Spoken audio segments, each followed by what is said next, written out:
Pak Prabowo ini juga menurut saya juga itu beliau berada atau menghadapi satu situasi di mana beliau punya janji pada Pak Jokowi. Oke.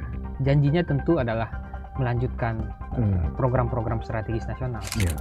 Kita pernah dengar ya, Bung Arya, di masa kepemimpinan Pak SBY ada program yang namanya MP3EI. Oke. Dan seterusnya itu atau percepatan pembangunan yang pada saat itu kalau kita buka kembali dokumen-dokumen lama itu cukup strategis perencanaannya. Indonesia ditata sedemikian rupa, ada kawasan khusus untuk apa, kawasan apa, dan itu tidak berlanjut.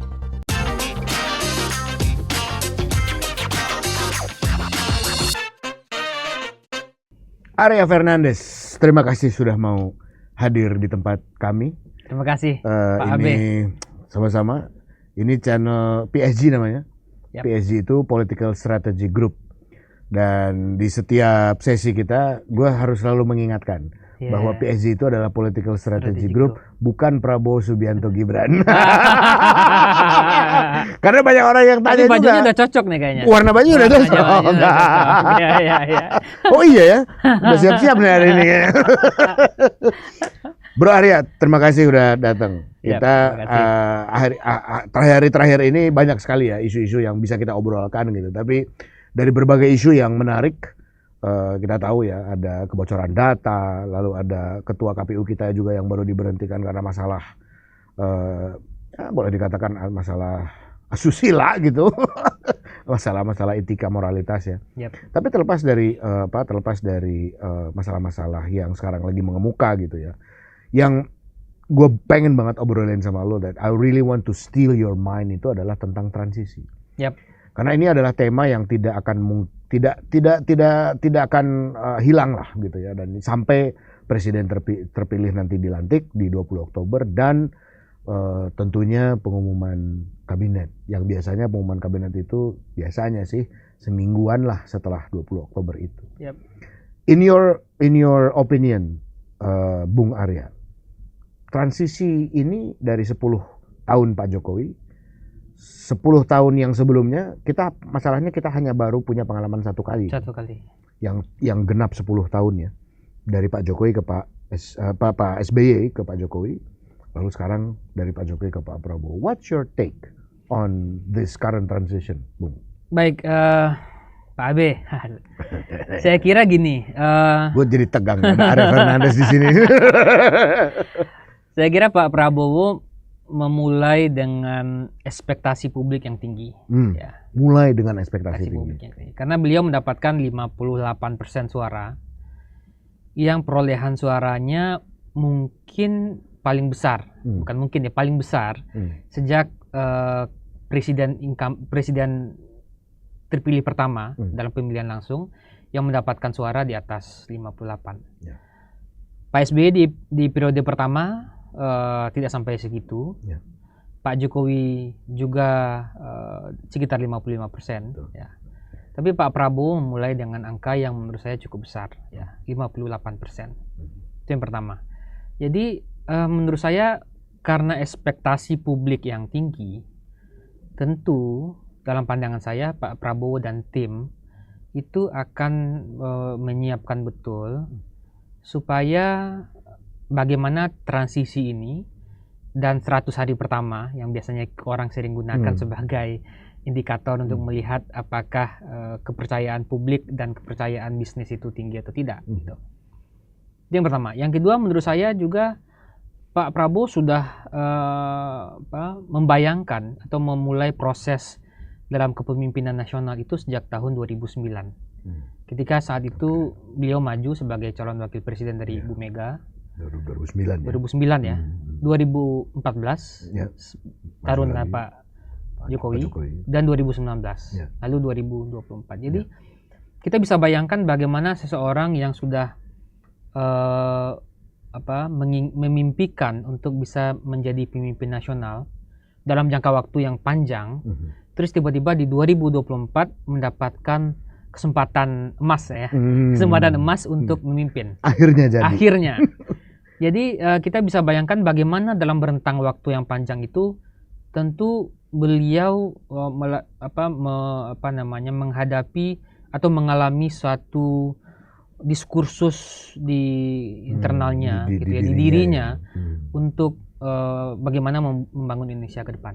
Nah, jadi saya pikir menurut saya Pak Prabowo akan menyiapkannya dengan baik. Dan kalau kita lihat sekarang, kan kita belum tahu ya. Biasanya kan gejolak itu muncul beberapa bulan sebelumnya. Betul. Nah, tapi kita ini kita lihat dalam beberapa waktu ini gejolak soal atau gosip-gosip lah ya soal kabinet ini nggak terdengar kan? Yeah. Ada dua kemungkinan ya. Kemungkinan pertama dia bisa mulai menguat itu setelah pendaftaran pilkada. Kan pendaftaran pilkada di 27 Agustus ya. Dan juga mungkin juga Pak Prabowo memberikan kesempatan kepada Pak Jokowi untuk memimpin ulang tahun HUT RI 17 Agustus ya. Nah, dugaan saya bisa mulai menguat pembicaraan itu soal itu pasca Agustus ya. Atau kemungkinan kedua, jangan-jangan pembicaraan Pak Prabowo dengan koalisi itu mungkin sudah selesai sebelumnya. Nah, kita kan akan lihat kemungkinan mana yang kuat ya. Kalau pasca Agustus itu gejolak atau pergerakannya itu tidak terjadi ya, bisa jadi kemungkinan bahwa pembicaraan itu sudah selesai itu bisa jadi terjadi gitu ya. Nah, hal lain yang menurut saya penting juga untuk dilihat adalah bagaimana Pak Prabowo ini juga menurut saya juga itu beliau berada atau menghadapi satu situasi di mana beliau punya janji pada Pak Jokowi. Janjinya tentu adalah melanjutkan program-program strategis nasional. Dan janji itu bisa saja menjadi peluang bagi Pak Prabowo, tapi juga mungkin juga bisa berisiko. Ya. Berisikonya tentu apa yang berisiko? Ya, berisikonya tentu bagaimana pada satu waktu itu beliau akan menghadapi dua program besar. Satu makan siang gratis ya. Satu makan bergizi. Makan bergizi. Makan bergizi gratis. Ya, makan bergizi gratis. Itulah ya. yang kedua soal IKN. Tapi menurut saya tentu Prabowo akan berusaha melakukannya keduanya dengan seimbang menurut saya ya. Ini menarik ya, karena kita selalu bicara tentang Pak Presiden yang baru akan melanjutkan gitu ya. Pada logika awam mungkin banyak dari kita yang berpikir yang namanya presiden baru pasti akan melanjutkan. Nggak mungkin kan jalan tol yang sudah dibangun dibongkar kan, gitu nggak mungkin gitu. Tapi saya juga ingin juga memberikan perspektif kepada pemirsa kita ya, bahwa ada hal-hal prinsip yang dari presiden sebelumnya yang tidak dalam tanda kutip dilanjutkan, atau setidak-tidaknya tidak merasa dilanjutkan. Kita pernah dengar ya, Bung Arya, di masa kepemimpinan Pak SBY ada program yang namanya MP3EI dan seterusnya itu percepatan pembangunan yang pada saat itu kalau kita buka kembali dokumen-dokumen lama itu cukup strategis perencanaannya. Indonesia ditata sedemikian rupa, ada kawasan khusus untuk kawasan apa, dan itu tidak berlanjut. Ya, setidak-tidaknya nomenklaturnya tidak seperti itu, tidak seperti di zamannya Pak SBY. Di zaman Pak Jokowi mungkin tetap ada tapi berubah. Ada istilahnya kawasan ekonomi khusus kalau di zaman Pak Jokowi kan. Tapi sebagai seorang pemimpin tentu ya ingin nomenklaturnya pun terus dibawa gitu. Tidak hanya substansinya saja dibawa, tapi kemasannya diubah. Ada sense of kepuasan gitu ya. Kalau legasinya itu kan tetap dipakai, namanya itu tetap ada. Dan dalam konteks ini mungkin gue pikir itulah yang diinginkan oleh Pak Jokowi. Yang namanya melanjutkan itu ya jangan cuma isinya aja, tapi bungkusnya dibuang atau sebaliknya begitu ya. Utuh gitu pengennya Pak Jokowi itu. Kira-kira menurut kalau kita lihat kan kelanjutan nih, keberlanjutan ini kan jadi narasi utama Betul. dari programnya Presiden terpilih, Betul. Pak Prabowo.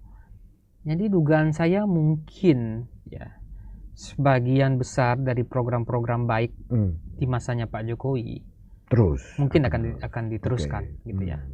Karena nggak mungkin Pak Prabowo memulai lagi, apalagi beliau kan juga menjadi menterinya Pak Jokowi, gitu ya.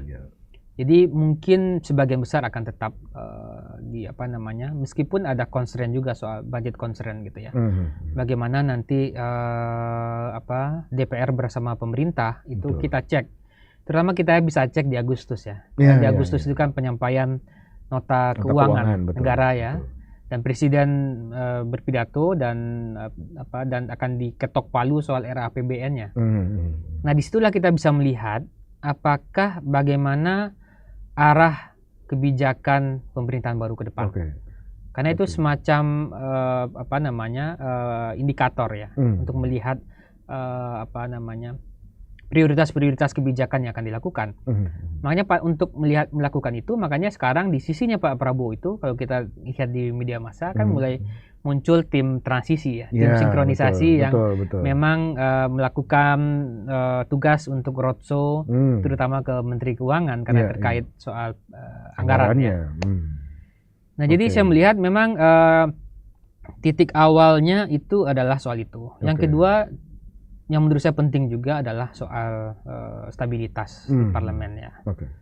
Itu jadi penting karena Gerindra berada dalam posisi di mana Gerindra bukan partai pemenang. Beda dengan Pak Jokowi di periode pertama dan periode kedua. PDIP sebagai partai pemenang di parlemen gitu ya. Kalau sekarang kan tidak. Ini situasinya lebih mirip seperti Pak SBY ya. Di periode pertama, ketika itu Demokrat tidak menjadi partai penguasa nomor satu gitu ya. Tapi ada Golkar di sana dan kita melihat bagaimana dinamika koalisinya di sana. Nah, situasi yang sama mungkin bisa terjadi pada sisinya Pak Prabowo.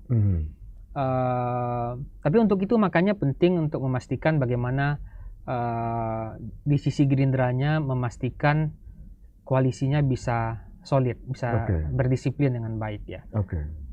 Nah, mungkin juga akan ada pembicaraan dengan mungkin Nasdem ya, atau mungkin PKB ya, atau mungkin partai lain. Tapi persoalan bagaimana Pak Prabowo memastikan stabilitas politik, stabilitas kedisiplinan dari anggota koalisi itu juga penting menurut saya. Bicara kedisiplinan anggota koalisi, Bung Arya, ini menarik sekali ya, karena dari yang saya amati, Gerindra ini saya belum bisa melihat kiprah Gerindra untuk bisa melakukan manajemen politik di tingkat mikro seperti menyiapkan transisi ini ya. Ya, kita tahu bahwa yang datang ke Bu Sri Mulyani kemarin ada Thomas Juwandono, ada Juwandono Brothers, Thomas dan Budi dua-duanya datang kemarin kan. Kemudian kita tahu ada Pak Dasko, ada Pak Muzani juga hadir sebelumnya ya, sebelum bersama dengan Pak Menko Ekonomi waktu itu. Jadi mereka berombongan begitu, bahkan sempat dipertanyakan juga kan oleh beberapa kalangan, kok tidak ada anggota koalisi yang hadir bersama dengan Pak Dasko, rombongan Pak Dasko pada saat itu jumpa dengan Sri Mulyani. Kembali ke apa yang saya katakan sebagai manajemen mikro tadi, kalau dilihat dari track record kiprah Gerindra dari 2009 ya, saya tidak melihat atau belum ya, atau mungkin saya ada yang keliru. Kalau kita mau melihat kiprah partai politik di DPR, tentu yang kita lihat adalah apa yang bisa terlihat di publik, yang menjadi informasi dan pengetahuan publik. Misalnya seperti siapa sih orang Gerindra di DPR yang jadi ketua panja, ketua pansus misalnya gitu, baik itu panja atau pansus legislasi maupun pengawasan gitu ya. Saya belum melihat itu, karena biasanya itu selalu didominasi oleh Golkar, PDIP gitu. Bahkan kita tahu panja rancangan undang-undang IKN pada saat itu adalah dari Golkar ya, Pak Ahmad Doli Kurnia. Bukan dari PDIP, bukan dari partainya presiden begitu. Dan saya tidak melihat kecuali ada satu ya yang saya sempat ingat itu dulu, kalau saya tidak salah, Gerindra pernah menjadi ketua pansus rancangan undang-undang ketentuan khusus mengenai tax amnesty. itu kiprahnya lah, kita bisa lihat demikian. Nah, menurut Bung Arya, selama kurun waktu dari Juli ini ya sampai Oktober, bagaimana proyeksi kemampuan Partai Gerindra untuk mengelola kekuasaan ini? Karena dia bukan partai pemenang pemilu, tapi dia adalah partai utama. Partai utama ini artinya dia partainya presiden, sama seperti tadi yang Bung Arya katakan Demokrat di 2004. Ya. Di 2009 Demokrat nomor 1 tuh dia, 148 kursinya. Nah, ketika dia mau menata kekuasaan sedemikian rupa, berhadapan dengan Golkar katakanlah yang hari ini tidak ada posisi. Biasanya Golkar selalu ada kursi yang merepresentasi posisi dia sebagai partai nomor 2. Baik itu sebagai ketua MPR hari ini, atau di posisi Pak JK misalnya waktu 2004 sebagai wakil presiden. Saya mendengar ada gosip, ini gosip ya. Katanya Pak Prabowo itu ingin dilantik oleh MPR yang diketuai oleh Gerindra, diketuai oleh partainya. Jadi ada semacam romantika, sisi romantisme seorang Pak Prabowo ya, bahwa ketika saya menang, inilah saatnya saya dilantik oleh Majelis Permusyawaratan Rakyat dari partai saya. Artinya Golkar akan, kalau itu terjadi, Golkar akan kehilangan representasinya nih di lembaga tinggi negara. Tidak ada yang mencerminkan postur kekuasaan dia di lembaga tinggi negara itu. Presidennya Gerindra, wakil presidennya, walau alam tuh, wakil presidennya mau dicangkok apa enggak ke Golkar gitu ya. Bagaimana menurut Bung Arya mengenai ya, saya kira itu persaturan? Ya, isu yang menarik ya soal bagaimana Gerindra menyadari bahwa situasi yang akan dihadapi ke depan itu tidak mudah ya. Tidak mudah karena tadi kontestasi internalnya mungkin akan lebih kompetitif ya. Terutama bagaimana terkait pembagian distribusi politik di internal. Nah, yang kedua juga Gerindra akan menghadapi situasi ya di mana dia akan bertemu, akan bernegosiasi mungkin dengan Partai Golkar. Yang juga akan melakukan Munas di akhir tahun ini. Exactly. Nah, jadi menurut saya itu nggak mudah juga. Tentu Gerindra akan membaca juga arah Golkar kemana. Gitu ya. Apakah Golkar akan melakukan perubahan kepemimpinan, ya, atau justru tidak, ya. Atau serangannya tetap maksudnya gitu ya. Atau justru tetap Erlangga atau justru berubah. Nah, itu kan juga akan menentukan jangan-jangan Jokowi mau jadi ketua umum. Pada siapa? Gosip. Pada siapa Gerindra akan berbicara. Iya. Nah, tapi itu menurut saya memang satu pekerjaan rumah yang harus dipikirkan secara serius oleh Partai Gerindra, terutama untuk bagaimana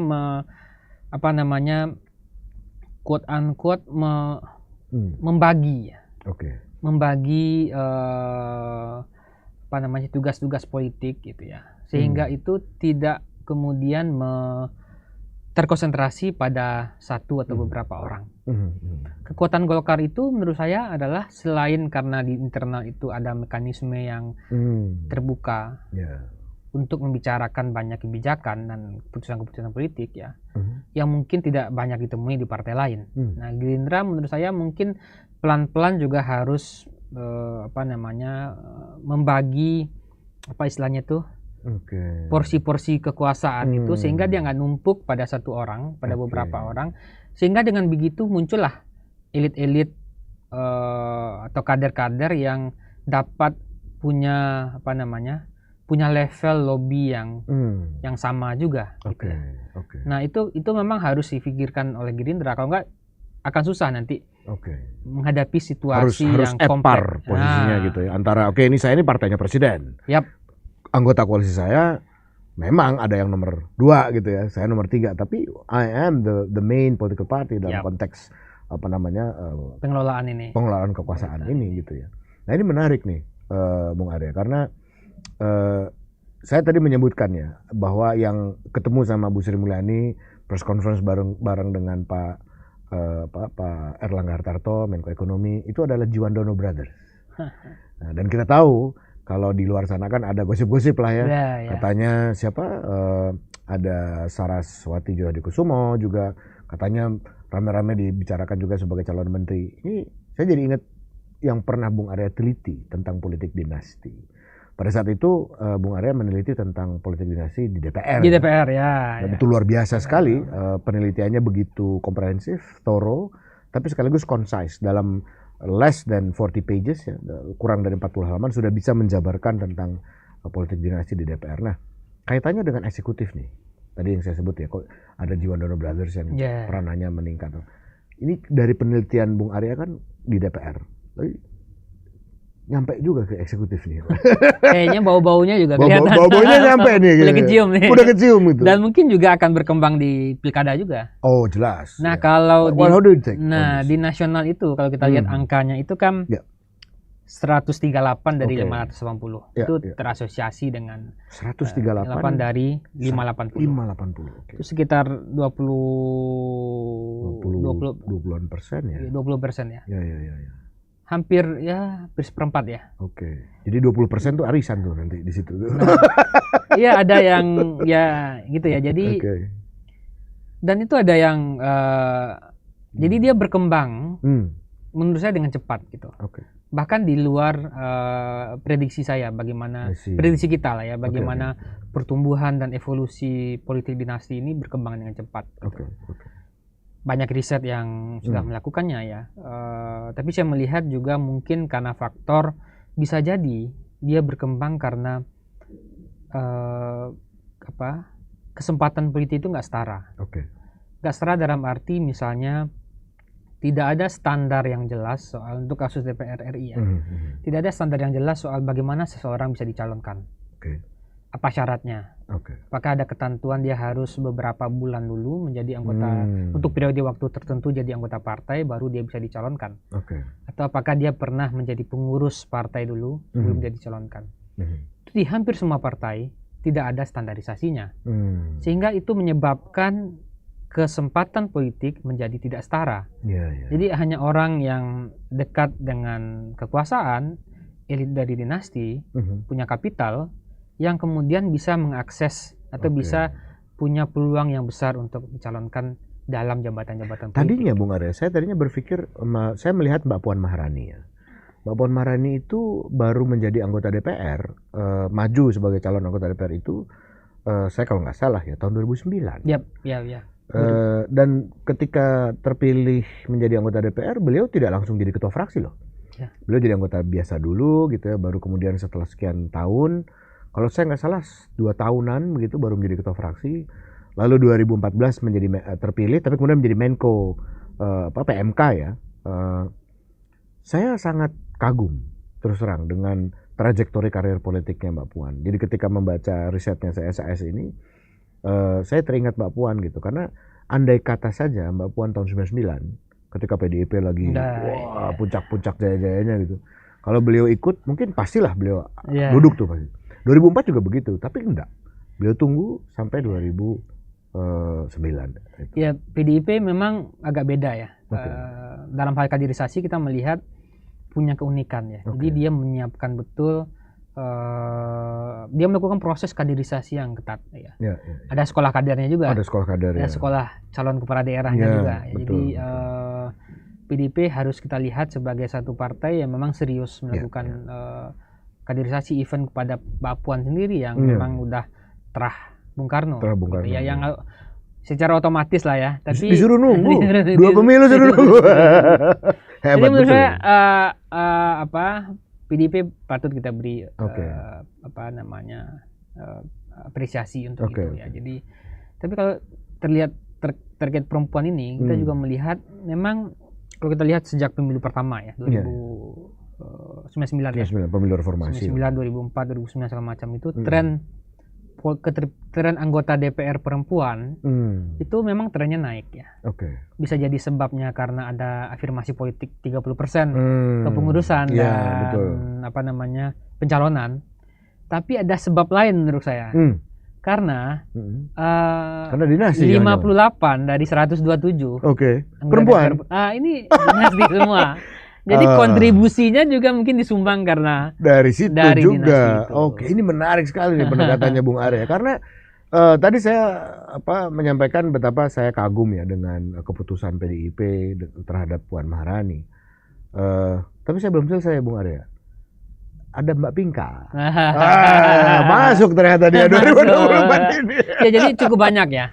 Anak dengan orang tua kaitannya dengan tadi anak, ya dengan yang baru tadi. Oke. Istri dengan suami itu ada di DPR. Iya. Kakak dengan adik, ya, itu lengkap lah. Jadi saya kira tadinya saya bilang surprise dan bangga gitu ya. Ternyata Mbak Puan dengan segala privilege keluarga menunggu sampai 2009, bahkan tidak langsung jadi ketua fraksi dan seterusnya. Tapi ternyata Mbak Pinka masuk juga ya. Cepat ya.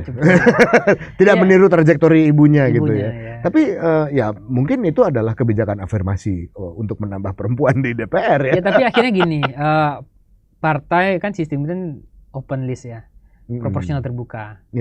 Dalam situasi kita harus memahami juga bagaimana cara partai berpikir ya. Dalam situasi mereka harus survive dalam pemilu, tentu cara apapun akan dilakukan. Quote unquote ya. Nah, salah satu cara yang efektif itu tentu dinasti. Karena sudah populer, punya dana, punya jaringan, gitu ya.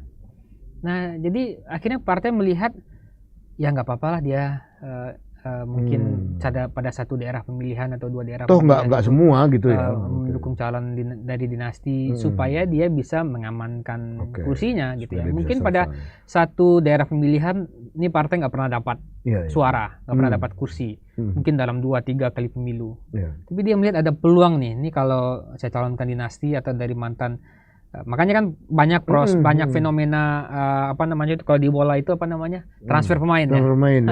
Transfer politisi banyak juga tuh jam pemilu ya. Dari satu partai masuk partai lain segala macam ya, karena memang kita nggak ada aturannya.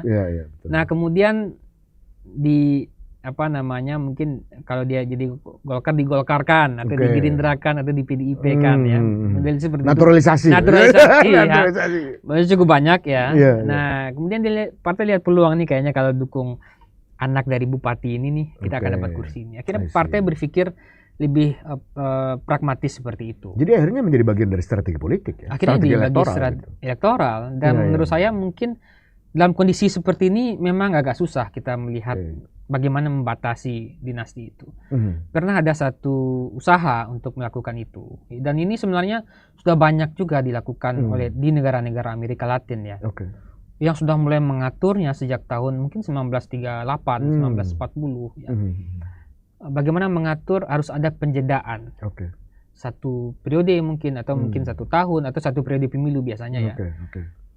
Nah, tapi itu kan di kita gagal diadvokasi karena Mahkamah Konstitusinya membatalkan.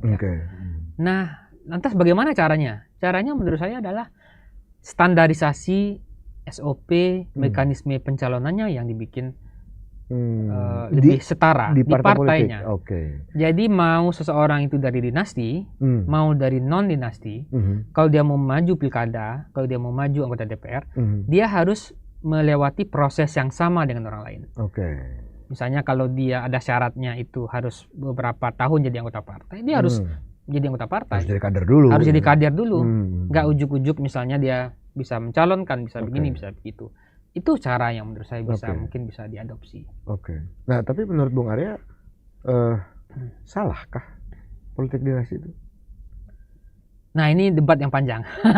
Tapi kalau saya dalam pandangan... Tapi seorang R. Fernandes punya pandangan yang tentu berbeda ini. Ya, kalau dalam bayangan saya itu dalam hal kita melihat dinasti itu mungkin bukan soal benar salah ya.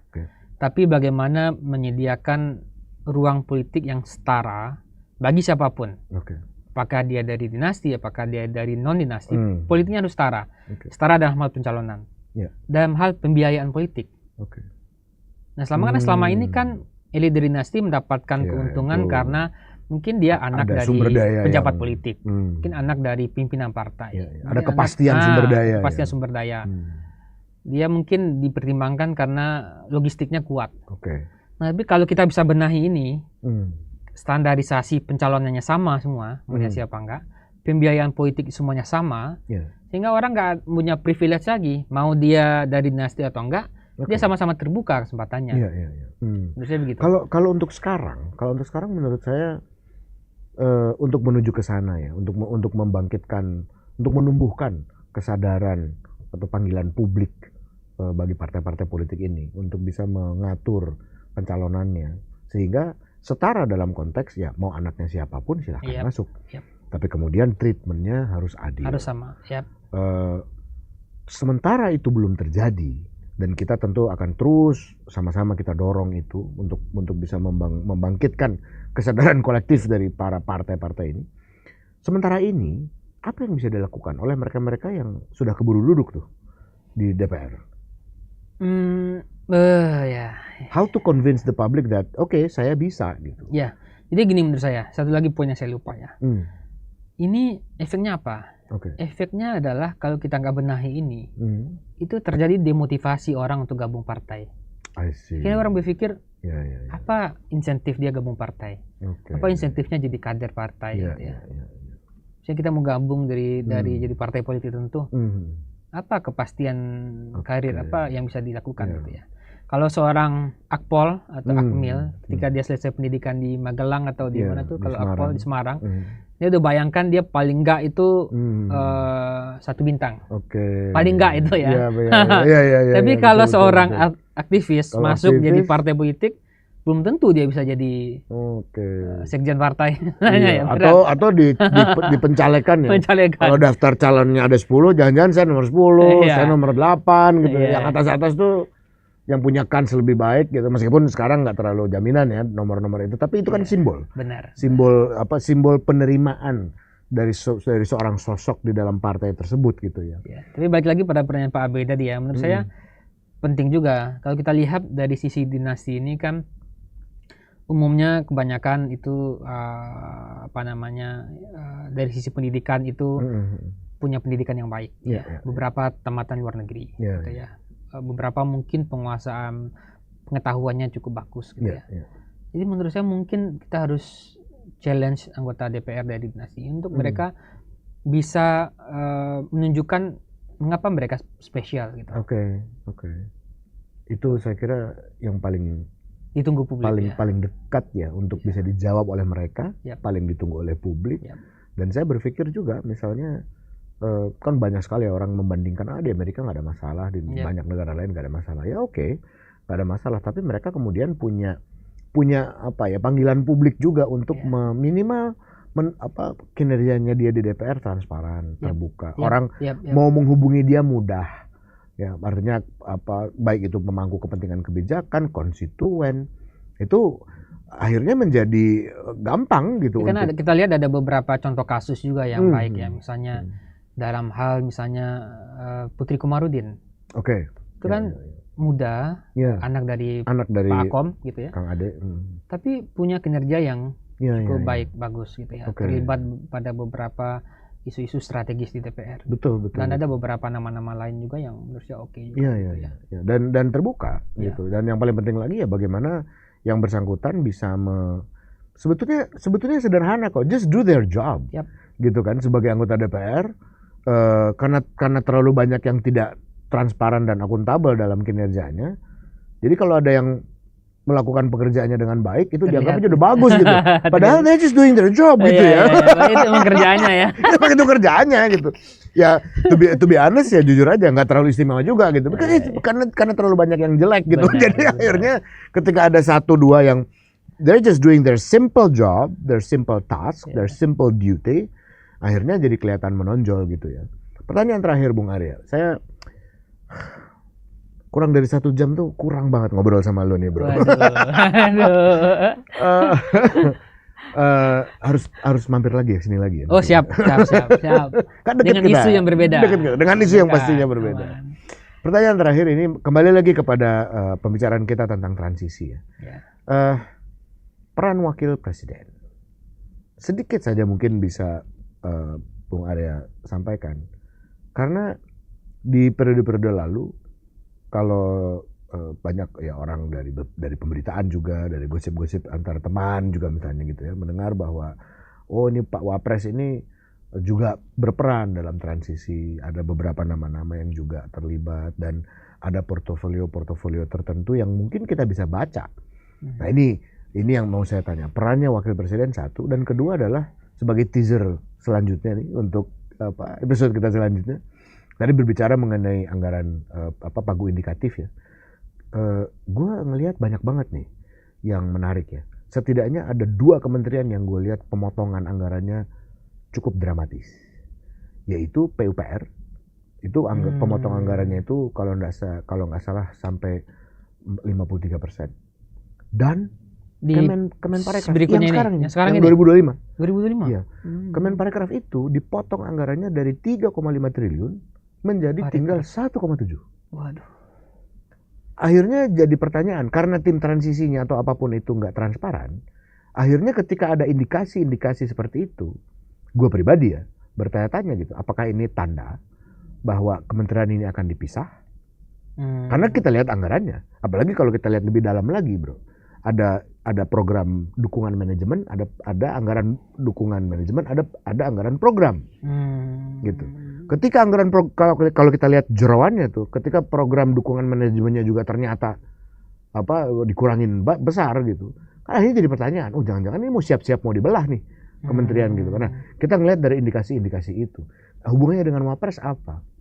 Hubungannya dengan Wapres bahwa anggaran Menparekraf itu paling besar dipotongnya, 57%. Nah, saya mendengar gosip di luar sana katanya portofolio Ekraf itu akan ada di bawahnya Pak Wapres. Nah, bagaimana menurut Bung Arya?